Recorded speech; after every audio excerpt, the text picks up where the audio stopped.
हाँ जी, नमस्कार दोस्तों, स्वागत है आप सभी का आपके अपने YouTube channel GK by Yogeshwar पर। एक बार सभी बच्चे इस सेशन के अंदर जुड़ जाएं और आज का ये सेशन आप लोगों के लिए बहुत इंपॉर्टेंट रहेगा। दोस्तों, सेशन की शुरुआत करने से पहले आप लोगों को बताना चाहूंगा, ये हरियाणा सीईटी के 10 प्रैक्टिस सेट जो बच्चा इच्छुक है लेने के लिए, भाई दिए गए नंबर पर आप व्हाट्सएप मैसेज करें या कॉल करें, ये प्रैक्टिस सेट आपको दे दिए जाएंगे।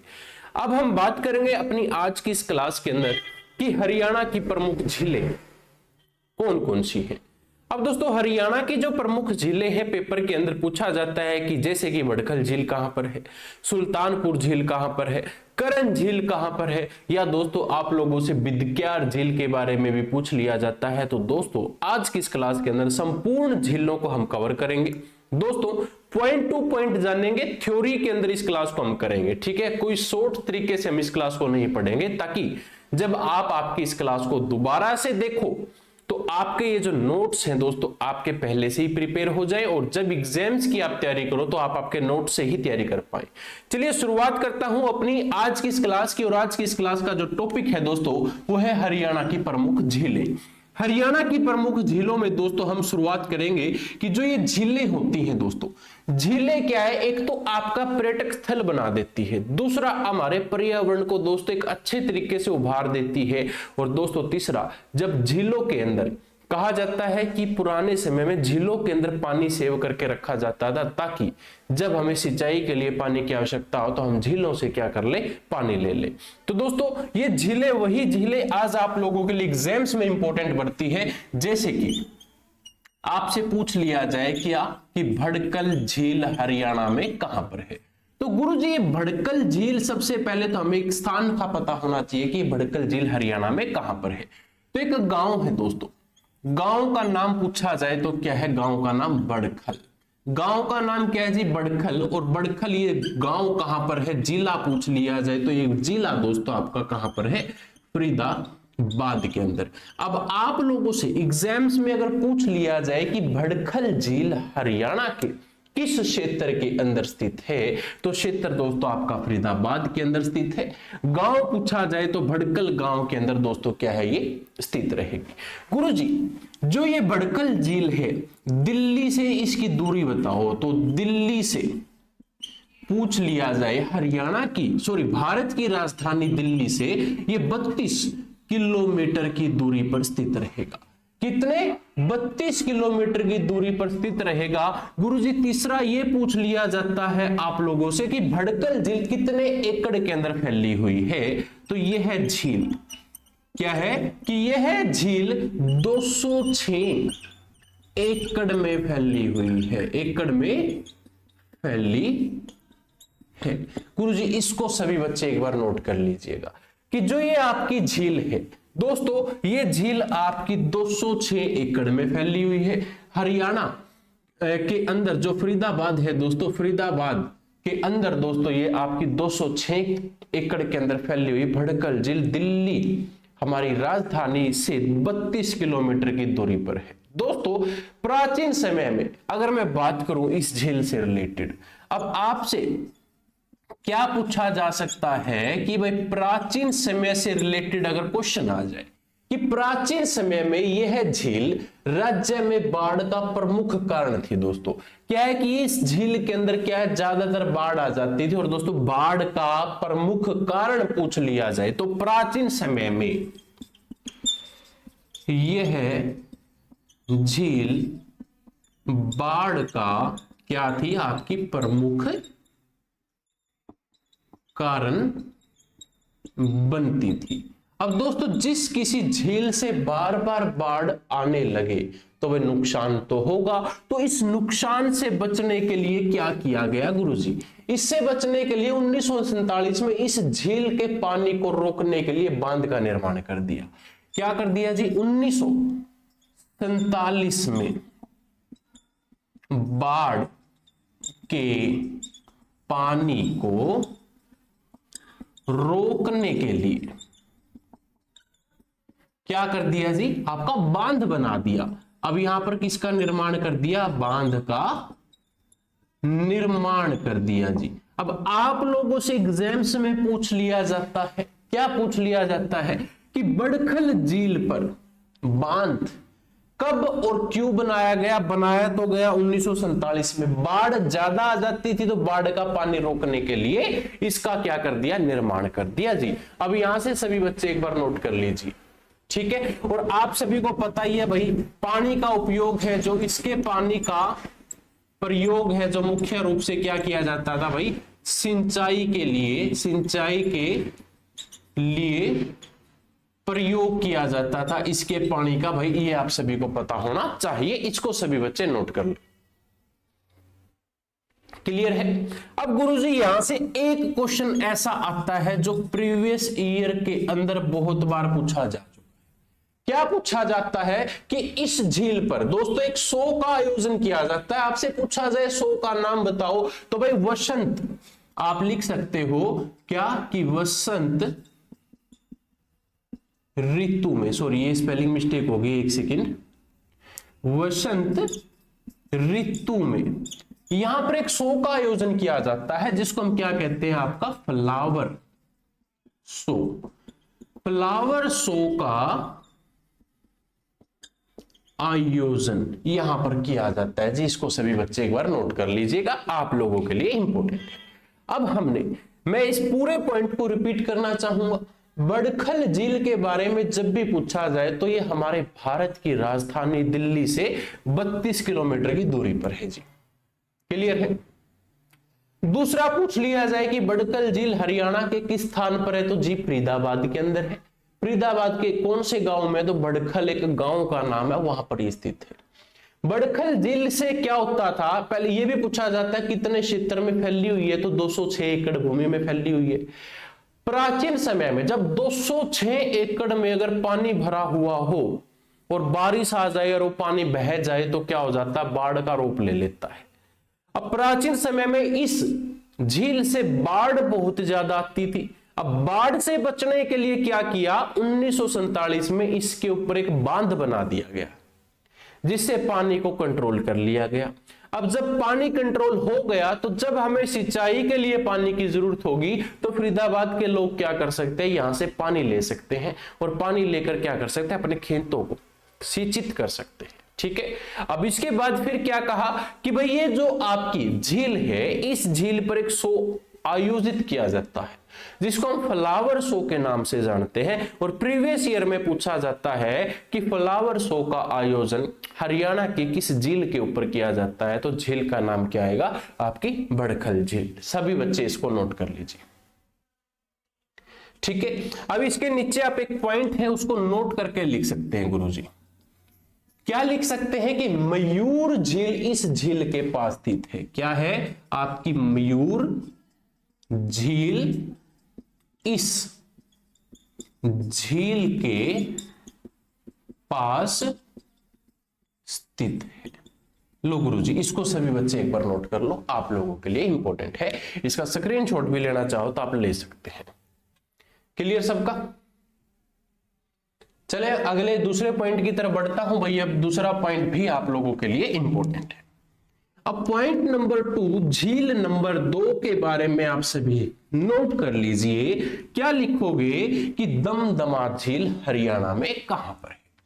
पॉइंट 2 है हमारा जिसको हम कहते हैं दमदमा झील। तो दमदमा झील हरियाणा में कहां पर है? सबसे पहले तो भाई ये दमदमा है ना, जो आपसे पूछा जाता है हरियाणा की प्राकृतिक झील निम्न में से कौन सी है, तो ये क्या है आपकी? इसको लिखो कि ये है हरियाणा की प्राकृतिक, क्या रहेगी जी? झील है। यह झील हरियाणा की क्या है? प्राकृतिक झील है। अब ये प्राकृतिक ने बनाई है, ना कि मानव ने। अब पूछ लिया जाए कि ये प्राकृतिक की बनाई हुई, जब प्राकृतिक खुद को निर्मित करती है तो वो थोड़े से क्षेत्र में तो नहीं करेगी। तो इसका एरिया पूछ लिया जाए कि यह कितने क्षेत्र में फैली हुई है, तो लगभग 3000 एकड़ भूमि पर है। कितनी भूमि पर है जी? 3000 एकड़। अब गुरुजी हमें 3000 एकड़ से नहीं समझ आता, थोड़ा और शॉर्ट तरीके से बताओ। तो भाई 12.14 वर्ग किलोमीटर के अंदर क्या है जी, ये फैली हुई है। आप इसको नोट कर लीजिएगा। दमदमा झील हरियाणा में कहां पर है गुरुजी, पूछ लिया जाए तो दमदमा हरियाणा के गुरुग्राम के अंदर गुरुजी स्थित है। अब गुरुग्राम में गुरुजी कहां पर है, ये तो बहुत बड़ा शहर है, हम इसको कहां पर ढूंढेंगे। तो गुरुग्राम में एक स्थान है जिसको हम किस नाम से जानते हैं, सोहना के नाम से जानते हैं। ये सोहना एक क्षेत्र है जी, इस क्षेत्र में आपको ये क्या है, दमदमा झील देखने को मिलेगी। इन 3 पॉइंट को सभी बच्चे एक बार ध्यानपूर्वक नोट कर लो। क्लियर है। अब बात आती है गुरुजी इस झील का निर्माण। ठीक है, देखिए प्राकृतिक झील है। अब प्राकृतिक ने जब झील बनाई तो मानव उसका उपयोग करेगा। अब जब मानव उसका उपयोग करेगा तो मानव ने इसके अंदर क्या किया, तो अब आप पॉइंट नोट करके लिख लीजिए। क्या लिखोगे कि इस झील का निर्माण ब्रिटिशों द्वारा वर्षा के जल का संग्रहण करने के लिए किया गया। किसके द्वारा जी, ब्रिटिश के द्वारा। पूछा जाए कब, 1919 में। क्या किया जी, जल संग्रहण करने के लिए इनका क्या किया था, निर्माण किया था, ताकि वो इसका क्या कर सके, जल को संग्रहण कर सके, यानी कि जल को संभाल के रख सके। ठीक है जी। अब जो ये दमदमा झील है, इस झील से हमसे पूछा जाता है कि इसकी आकृति बताओ जी। पेपर में पूछ लिया जाए कि दमदमा झील की आकृति बताओ, तो इसकी आकृति है अमीबा, अमीबा के आकार की। आंसर क्या आएगा जी, अमीबा के आकार की इसकी क्या है, आकृति है। अब गुरुजी जब ये झील 3000 एकड़ में फैली हुई है और बहुत बड़ी झील है, अब इतनी बड़ी और प्राचीन और प्रकृति के द्वारा बनाई गई जो चीज है दोस्तों, उसको लोग देखना तो जरूर चाहेंगे। अब जब देखना चाहेंगे तो हरियाणा सरकार ने इसको क्या कर दिया, पर्यटन को बढ़ावा देने के लिए यहां पर वाटर पोलो स्पोर्ट्स सेंटर का निर्माण कर दिया जी।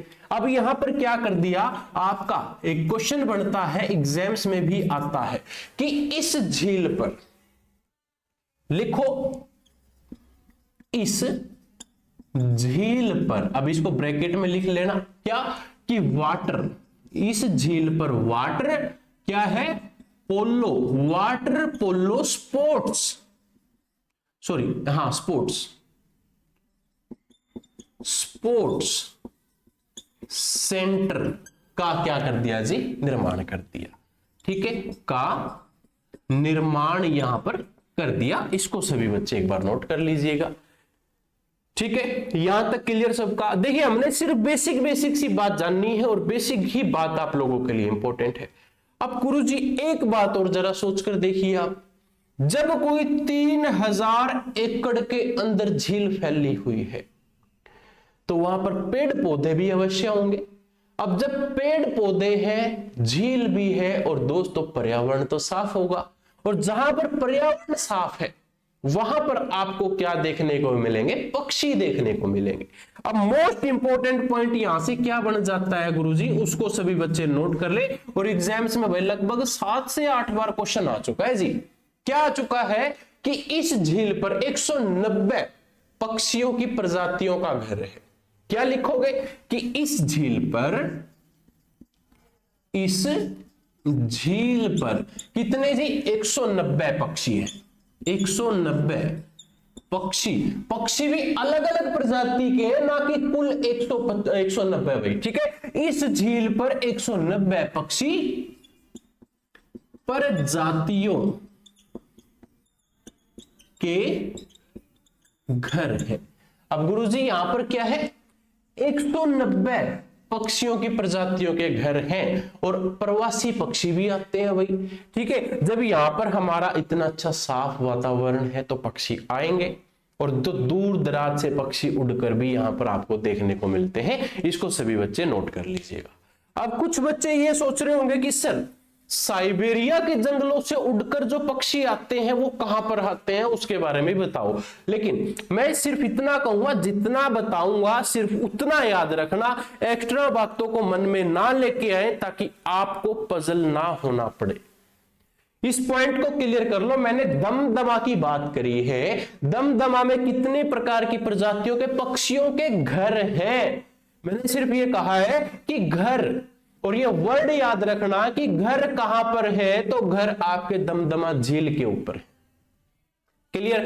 इस पॉइंट को सभी बच्चे एक बार नोट कर लीजिएगा, आप लोगों के लिए इंपॉर्टेंट है। ठीक है, चलिए भाई बढ़ता हुआ अगले पॉइंट की तरफ। अगले पॉइंट से हम जानेंगे किसके बारे में? सुल्तानपुर झील के बारे में। तो आप हेडिंग नंबर 3 नोट कर लीजिएगा। हेडिंग नंबर 3 में आप लिखो सुल्तानपुर झील। पॉइंट नंबर 3 जो है हमारा सुल्तानपुर झील। अब गुरुजी जो ये सुल्तानपुर झील है, सुल्तानपुर झील की अगर मैं बात करूं, ये हरियाणा में कहां पर है? अगर आप लोगों से पूछी जाए कि सुल्तानपुर झील हरियाणा में कहां पर है, तो सुल्तानपुर झील हरियाणा के गुरुग्राम के अंदर है। गुरुग्राम में पूछा जाए जी कहां पर, तो गुरुग्राम के अंदर आपका फर्रुख नगर के अंदर ये झील आपको क्या है देखने को मिलती है। एक बार सभी बच्चे इस पॉइंट को नोट कर लो। मैं एक बार अपने इंक डाल लेता हूं मार्कर में, ताकि आपको कंटिन्यू आगे बताता रहूं। उसके रिगार्डिंग आप क्या कर सकते हो, इसको नोट डाउन कर सकते हो जी। जस्ट 1 सेकेंड बच्चों। हाँ, तो आपने क्या नोट किया? सुल्तानपुर झील के बारे में नोट किया। पूछ लिया जाए कि सुल्तानपुर झील हरियाणा में कहां पर है, तो पॉइंट नंबर 1 हमारा कि यह है झील। आप लिख सकते हो यह झील हरियाणा के कौन से क्षेत्र में है जी? गुरुग्राम में है।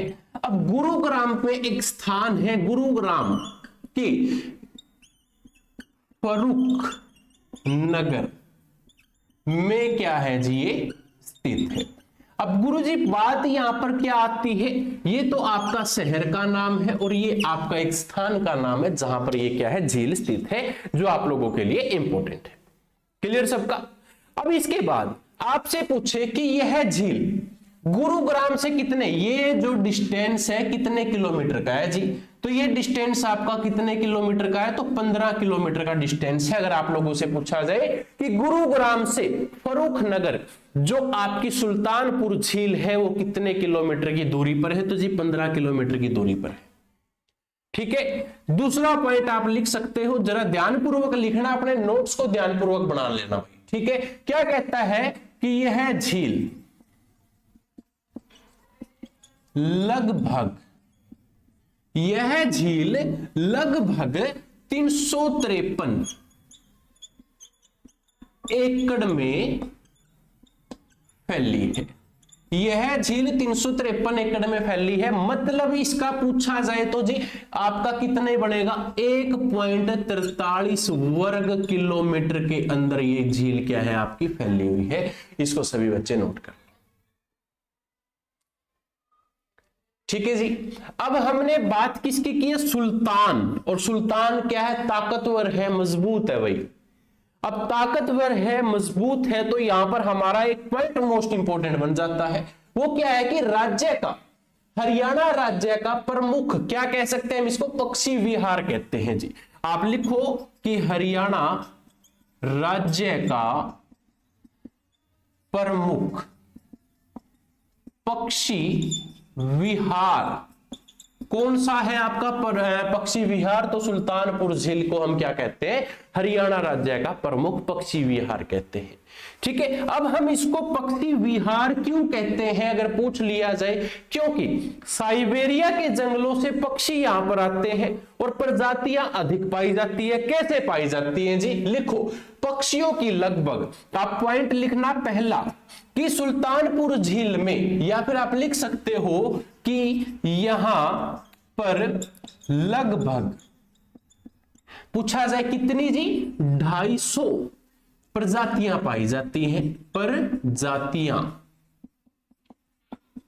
पाई जाति है। अब गुरुजी यहां पर तो हमें कितनी प्रजातियां देखने को मिली? 250 प्रजातियां देखने को मिली। अब प्रजातियां किसकी है ये पूछा जाए तो जी पक्षियों की प्रजातियां आपको देखने को मिलेगी, ये बात याद रखना। अब पक्षियों की प्रजातियां कितनी है? 250 प्रजाति आपको यहां पर देखने को मिलती है जी। अब दूसरा पॉइंट, यहां पर जो पक्षी है वो कहां से आते हैं आपके?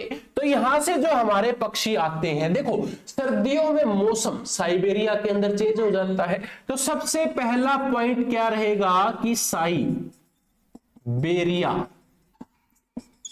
के जंगलों से पक्षी यहां पर उड़कर आते हैं। साइबेरिया के जंगलों से क्या है? पक्षी यहां पर उड़कर आते हैं जी। दूसरा पॉइंट आपका मोस्ट इंपोर्टेंट, भाई यूरोप और अफगानिस्तान से भी आते हैं। कहां से? यूरोप व अफगानिस्तान से भी पक्षी यहां पर उड़कर आते हैं जी। और दोस्तों इन दोनों साइबेरिया के जंगलों से जो पक्षी उड़कर आए और जो आपके यूरोप व अफगानिस्तान से पक्षी उड़कर आए, आप लोगों से पूछा जाए इन दोनों की संख्या कितनी हो जाती है जी? इन दोनों की संख्या कितनी हो जाती है? तो 100 से ज्यादा, 100 से ज्यादा क्या आ जाती है यहां पर? प्रजातियां आ जाती है। 100 से ज्यादा प्रजातियां जी यहां पर आपको देखने को मिलती है। इसको सभी बच्चे एक बार नोट कर लीजिएगा, आप लोगों के लिए इंपॉर्टेंट है। हाँ जी,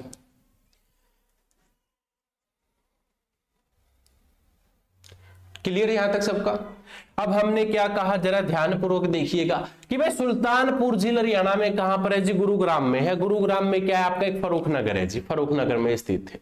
गुरुग्राम और फर्रुख नगर का डिस्टेंस पूछा जाए तो 15 किलोमीटर का क्या रहेगा? डिस्टेंस रहेगा कि 15 किलोमीटर की दूरी पर ये क्या है? फर्रुख नगर स्थित है। बाद में हमने जाना कि सुल्तानपुर जो झील है लगभग 353 एकड़ के अंदर फैली हुई है, यानी कि 1.43 वर्ग किलोमीटर के अंदर ये झील है आपकी। और हमने क्या जाना कि भाई इस जो आपकी सुल्तानपुर झील है इसको हम पक्षियों का प्रमुख विहार कहते हैं। प्रमुख विहार क्यों कहते हैं गुरुजी? यहां पर 250 प्रजातियां तो इनकी खुद की यहीं पर बैठी है। 100 प्रजातियां साइबेरिया के जंगलों से आ गई, आपके यूरोप से आ गई, आपके अफगानिस्तान से उड़कर यहां पर आ जाते हैं। इसलिए दोस्तों यहां पर क्या है? पक्षियों की संख्या भी ज्यादा हो गई। अब एक क्वेश्चन आया था जी प्रीवियस ईयर के अंदर, आप उसको भी नोट कर सकते हो। क्वेश्चन है मोस्ट इंपोर्टेंट HSSC एग्जाम्स के लिए, क्या है कि लद्दाख व साइबेरिया में पाए जाने वाला बारहेडी गूंज नामक पक्षी भी यहां पर देखा जा सकता है। कौन सा पक्षी है जी? आपका बारहेडी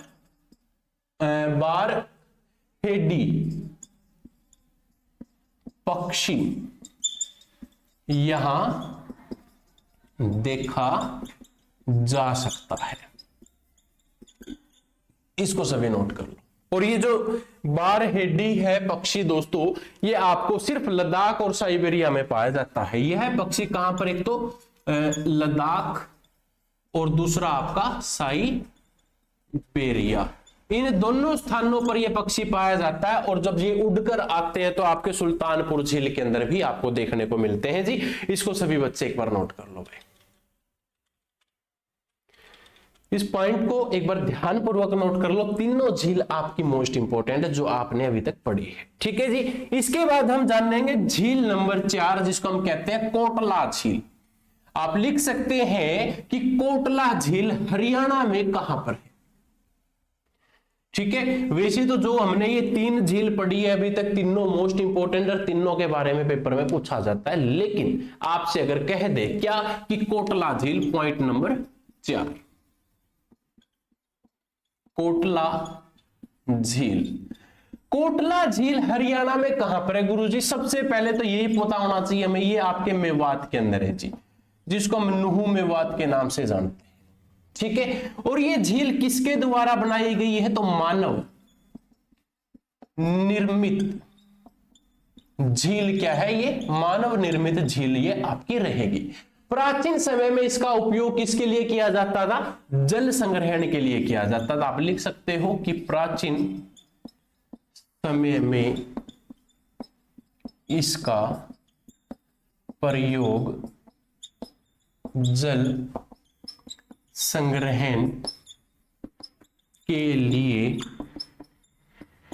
किया जाता था। विजिबल है सभी को, था तक, चलो जाता तक है भाई। प्राचीन समय में इसका उपयोग सिर्फ जल संग्रहण के लिए, यानी कि जल को सुरक्षित रखने के लिए इसका क्या किया जाता था, उपयोग किया जाता था। ठीक है, इस झील की अगर बात करें दोस्तों, इसका जो निर्माण से दोस्तों क्या क्या बेनिफिट हुआ, तो इसके निर्माण से हमें क्या बेनिफिट हुआ लिख सकते हैं। इसके निर्माण से क्या क्या बेनिफिट हुआ जरा नोट करें।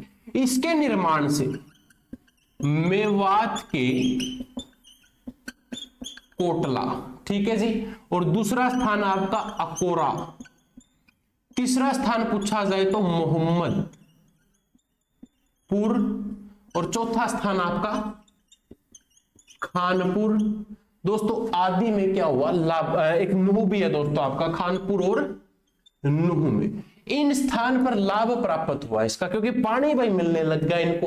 अब पानी मिलेगा तो ये अच्छी सिंचाई कर सकते हैं, पीने के लिए भी इस्तेमाल कर सकते हैं। ठीक है, तो आपसे पूछा जाए इसके निर्माण से लाभ क्या हुआ, मेवात से कोटला तक इसका लाभ हुआ। अकोरा, मोहम्मदपुर, खानपुर और नुह को पानी की जो जरूरत थी वो पूरी होने लगी। और ये झील दोस्तों कितने एकड़ में है भाई, पूछ लिया जाए तो यह झील आपकी कितने, 108 एकड़ में। ठीक है जी, इस पॉइंट को सभी बच्चे नोट कर लीजिएगा, आप लोगों के लिए इंपॉर्टेंट है। ठीक है, यहां तक एक बार सभी बच्चे इसको नोट कर लो भाई, फटाफट करो, देखो आप लोगों के लिए इंपॉर्टेंट है, बहुत अच्छी क्लास है।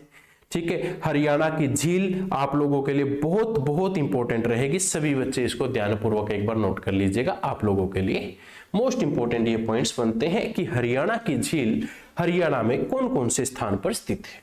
ठीक है, उम्मीद करूंगा देखो यहां तक सभी बच्चों ने लिख लिया होगा। अगली झील के बारे में अब हम जानेंगे, तो ठीक है, पॉइंट नंबर 5 सभी बच्चे हेडिंग डाल लीजिए। पॉइंट नंबर 5, जिसको हम किस नाम से जानते हैं, भिंडावास के नाम से जानते हैं। भिंडावास झील, भिंडावास झील से दोस्तों क्या पूछा जाता है, सबसे पहले तो स्थान कहां पर है जी, यह झील हरियाणा के झज्जर में स्थित है। झज्जर में दोस्तों इसको हम क्या कहते हैं, एक पक्षी विहार कहते हैं, एक पक्षी विहार भी कहते हैं। ठीक है जी, मानव द्वारा ये निर्मित झील है, ये भी पूछ लिया जाए कि मानव द्वारा क्या है ये निर्मित है। ठीक है जी, और दोस्तों यहां पर अगर मैं बात करूं, यहां पर आपका जो इंपॉर्टेंट क्वेश्चन बनता है अकॉर्डिंग टू HSSC, जो प्रीवियस ईयर के अंदर आपका आ चुका है, कि जिसमें 5 जुलाई 1986 को क्या है, सॉरी 5 जुलाई 1986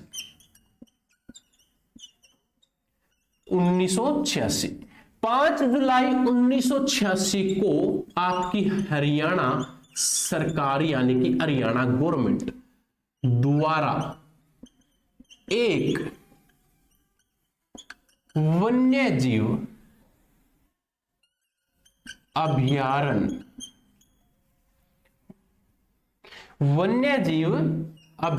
का, एक सेकंड यार,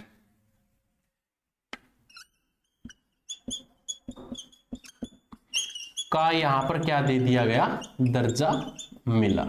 अब आप लोगों से पूछा जाए कि हरियाणा सरकार ने भिंडावास झील को वन्य जीव अभयारण्य का जो दर्जा है वो कब दिया, तो आंसर क्या आएगा जी, 5 जुलाई 1986 को इसको क्या मिल गया था, दर्जा मिल गया था, कि ये क्या है अब आपकी एक झील, जिसको हम किस नाम से जानते हैं, वन्य जीव अभयारण्य के नाम से भी जानते हैं। इसको सभी बच्चे नोट कर लो। और दोस्तों कहा जाता है कि यह झील कितने एकड़ में फैली हुई है, तो 1016 एकड़ भूमि में ये क्या है, फैली हुई है। और दोस्तों जो आपका कितना बनता है, अगर 1016 एकड़ की अगर मैं बात करूं भाई, लगभग 4.11 वर्ग किलोमीटर के अंदर क्या है, ये फैली हुई है, वर्ग किलोमीटर में ये झील आपकी फैली हुई है।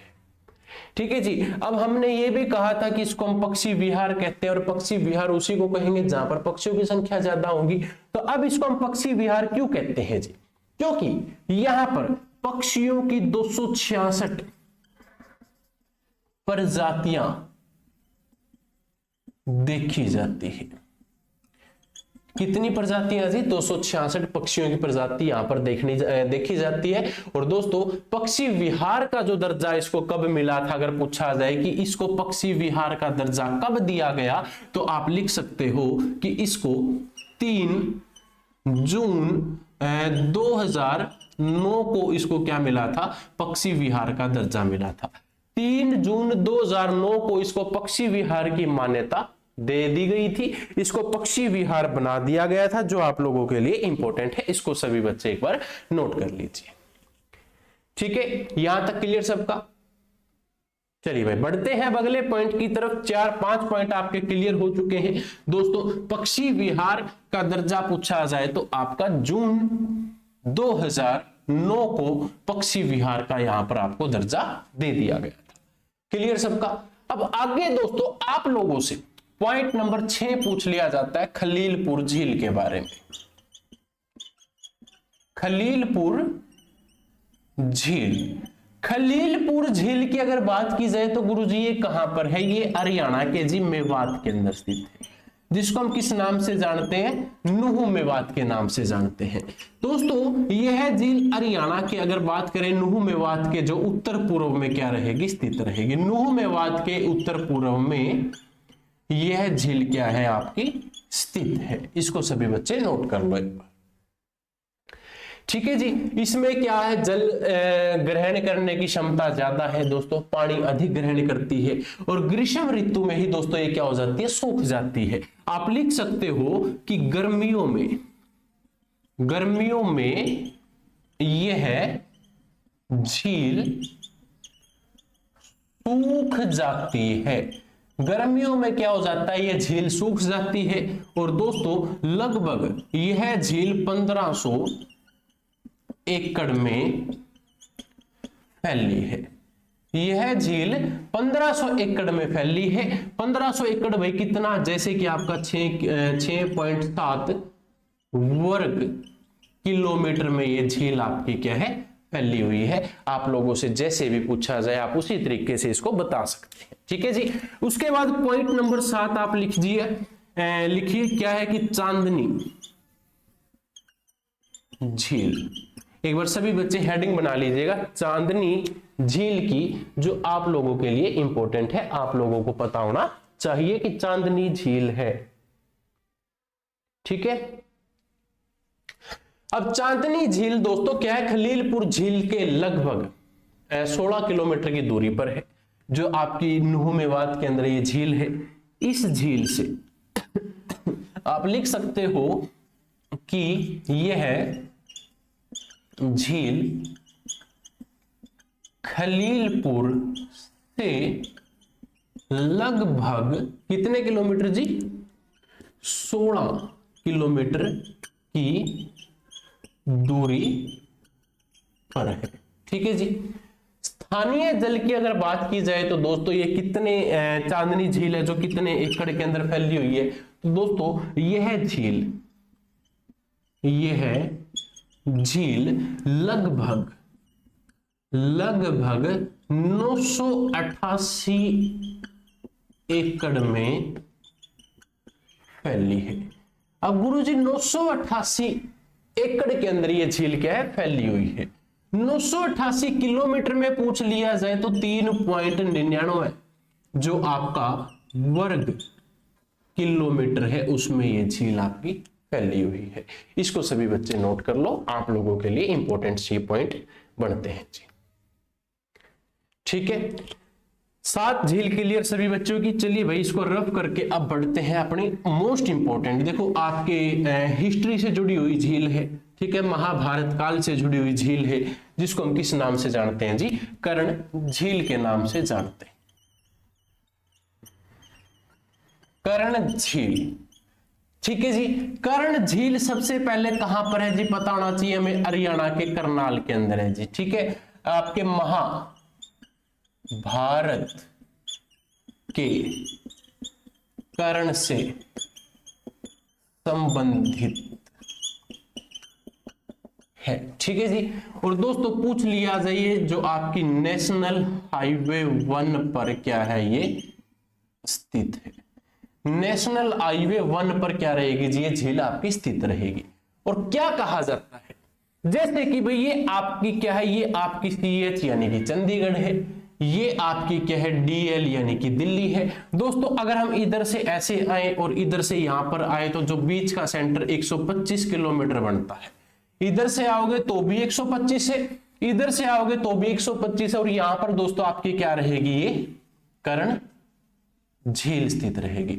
एग्जाम में अगर पूछ लिया जाए कि कर्ण झील का दिल्ली से कितना डिस्टेंस है तो 125 है जी, और चंडीगढ़ से कितना है जी, 125 किलोमीटर का डिस्टेंस है, जो आपके एग्जाम्स में आप लोगों से पूछा जा सकता है। ठीक है। इसके बाद हमारा तीसरा पॉइंट बनता है दोस्तों, जो ये आपकी कर्ण झील है 17 एकड़ में फैली है जी, 17 एकड़ में फैली है। ठीक है जी, 17 एकड़ में फैली है। और दोस्तों इस झील का आकार पूछ लिया जाए, आकार पूछा जाता है तो भाई वृत्त के समान इसका क्या रहेगा, आकार रहेगा, वृत्त के समान। ठीक है जी। दोस्तों अगर मैं बात करूं भाई इसका अन्य नाम पूछ लिया जाए कर्ण झील का, हमें क्या बताओ आप, अन्य नाम बताओ। तो कर्ण झील का अन्य नाम सभी बच्चे लिख सकते हैं, करनार, करनार व चक्रावती। क्या है, चक्रावती, ये दोनों इसके क्या रहेंगे जी, अन्य नाम रहेंगे। ठीक है दोस्तों, कर्ण झील कहां पर है, नेशनल हाईवे 1 पर है जी, करनाल के अंदर है। दिल्ली और चंडीगढ़ से दूरी पूछा जाए 125 किलोमीटर है। कुल दोस्तों 17 एकड़ के अंदर ये क्या है, फैली हुई है। कहां लिखा था, लिखा नहीं मैंने शायद, आप वो लिख सकते हो कि ये लिख रखा दोस्तों, 17 एकड़ में ये फैली हुई है। ठीक है जी, आप लोगों को पता होना चाहिए, इसको सभी बच्चे एक बार नोट डाउन कर ले। ठीक है। इसके बाद जानेंगे हम अगली झील के बारे में, और अगली झील है पॉइंट नंबर 9। तो सभी बच्चे लिखें पॉइंट नंबर 9, जिसको हम किस नाम से जानते हैं, तिल्लियार झील के नाम से जानते हैं। किस नाम से, तिल्लियार झील के नाम से हम इसको जानते हैं जी। तिल्लियार झील दोस्तों ये नेशनल हाईवे 10 पर स्थित है। सबसे पहले तो मैं ये बताऊंगा कि नेशनल हाईवे 10 पर ये क्या है जी, स्थित है। नेशनल हाईवे 10 पर ये क्या है जी, स्थित है रोहतक जिले के अंदर। कौन से जिले में है जी, रोहतक जिले के अंदर ये आपकी स्थित रहेगी। दिल्ली फाजिल्का राष्ट्रीय राजमार्ग 10 पर ही, मैं आपको राजमार्ग भी लिख देता हूं भाई कौन सा है, ताकि आपको कोई दिक्कत ना हो। राजमार्ग का नाम है दिल्ली फाजिल्का राष्ट्रीय राजमार्ग 10 पर क्या रहेगी जी, स्थित रहेगी, रोहतक के अंदर स्थित है। दोस्तों झील पूछा जाए कितने एकड़ के अंदर फैली हुई है, तो एकड़ दोस्तों आपका कितना रहेगा, 132 एकड़ भूमि में फैली हुई है। हरियाणा सरकार द्वारा इसको क्या बना दिया गया भाई, आप लिख सकते हो हरियाणा गवर्नमेंट यानी कि हरियाणा सरकार द्वारा इसे चिड़िया घर बनाया गया। ठीक है, इसको सभी बच्चे नोट कर लीजिए। ये थी आपकी हरियाणा की कुछ प्रमुख झीलें जो आप लोगों से एग्जाम्स में पूछी जाती हैं। ठीक है जी, यहां तक क्लियर सभी का। अब दोस्तों हम छोटी छोटी झीलों के बारे में और बात कर लेते हैं जो आप लोगों से पूछी जाती है। ठीक है, जैसे कि कुरुक्षेत्र के अंदर है भाई ब्रह्मा सरोवर। अब आप पॉइंट नंबर 10 नोट कीजिए, किस नाम से जानते हैं, ब्रह्मा सरोवर। कहां पर है जी, पूछा जाए तो जी थानेसर के अंदर है। थानेसर कहां पर है गुरु जी, पूछा जाए तो कुरुक्षेत्र के अंदर है। दोस्तों ये झील ना लगभग पूछा जाए कितने एकड़ में है, तो 400 एकड़ भूमि के अंदर ये फैली हुई है। आपसे एग्जाम्स में पूछा गया था प्रीवियस ईयर के क्वेश्चन के अंदर क्या, कि चारों तरफ से पक्का घाट कौन सा है, तो चारों तरफ से पक्का घाट पूछा जाए तो भाई चारों तरफ से पक्का घाट ये कौन सा है, हटा देता हूं मैं। चारों तरफ से पक्का घाट क्या रहेगा, इसका है। ठीक है जी, पेपर में आया था चारों तरफ से पक्का घाट किसका है, तो ब्रह्मा सरोवर का है जी। ब्रह्म सरोवर के बारे में पूछा जाता है। कहा जाता है कि ब्रह्म सरोवर के अंदर स्नान करने मात्र से 1000 यज्ञ के बराबर फल की प्राप्ति होती है। इसको सभी बच्चे नोट कर लो। ठीक है जी। दूसरी झील भी पूछा जाता है कुरुक्षेत्र के अंदर, नाम पूछा जाए तो जी बिब्बीपुर। बिब्बीपुर झील हरियाणा में कहां पर है गुरुजी, पूछा जाए तो आपके कुरुक्षेत्र के अंदर बिब्बीपुर झील है। इसको नोट कर लो सभी बच्चे। ठीक है जी। आपसे पूछा जाए धोज झील हरियाणा में कहां पर है, धोज झील हरियाणा में कहां पर है जी, फरीदाबाद के अंदर धोज झील आपकी स्थित है। आपसे पूछ लिया जाए क्या कि वह चिल्ली झील हरियाणा में कहां पर है, चिल्ली झील हरियाणा में कहां पर है जी, फतेहाबाद के अंदर है। सॉरी हाँ, फतेहाबाद के अंदर है। फतेहाबाद के अंदर चिल्ली झील आपकी स्थित रहेगी। और कहा जाता है कि इस झील के ऊपर सुवर्ण जयंती या फिर आपके हेरिटेज पार्क का निर्माण हुआ है। आप लिख सकते हो यहां पर क्या है कि सुवर्ण जयंती व हेरिटेज पार्क का निर्माण भी यहां पर किया गया है, ये भी आप यहां पर लिख सकते हैं। ठीक है। आपसे पूछ लिया जाता है गुरुजी डबचिक झील कहां पर है, क्या डबचिक झील हरियाणा में कहां पर है, डबचिक झील हरियाणा के जी पलवल के अंदर स्थित है। और कहा जाता है कि 1985-86 में बिल्कुल सूख गई थी। 1985-86 में ये क्या हो गई थी, सूख गई थी। आप लोग ये भी नोट कर लीजिएगा। ठीक है। आप लोगों से 15वां पॉइंट पूछ लिया जाता है कि अनंगपुर झील कहां पर है, तो अनंगपुर झील दोस्तों आपकी कहां पर है जी, फरीदाबाद के अंदर स्थित है। फरीदाबाद में क्या रहेगी, झील स्थित रहेगी। 16वां पॉइंट आपसे पूछा जाए क्या कि ब्लू बर्ड झील कहां पर है, तो ब्लू बर्ड झील हरियाणा के हिसार के अंदर जी क्या रहेगी, स्थित रहेगी। आप सभी इसको नोट कर लीजिएगा। ठीक है। आपसे 16 के बाद 17वां पॉइंट पूछ लिया जाए कि उज्जीना झील कहां पर है, क्या कि उज्जीना झील कहां पर है, तो उज्जीना झील आपके नुह मेवात के अंदर क्या रहेगी, स्थित रहेगी। ठीक है। यहां तक सभी बच्चे नोट कर लीजिए, आप लोगों के लिए इंपॉर्टेंट ये पॉइंट थे। और दोस्तों इसमें से अगर किसी का कोई डाउट हो, क्वेश्चन हो, तो वो मुझसे पूछ सकता है। और एक बात और भाई, बिब्बीपुर झील हरियाणा की ऐसी झील है जो मैदानी क्षेत्र पर फैली हुई। ठीक है। ये आपकी आज की क्लास थी। क्लास अगर अच्छी लगे तो ज्यादा से ज्यादा कमेंट करना है और बताना है कि आप लोगों को ये क्लास का रिव्यू कैसा लगा। और दूसरा आप मुझे ये जरूर बताएं कि आप किस एग्जाम्स की तैयारी कर रहे हैं, ताकि आप लोगों के लिए और भी बेहतरीन तरीके से क्लासेस प्रोवाइड की जाए। चलिए मिलता हूं अब आप लोगों को अपनी अगली क्लास के अंदर। तब तक के लिए जय हिंद, जय भारत।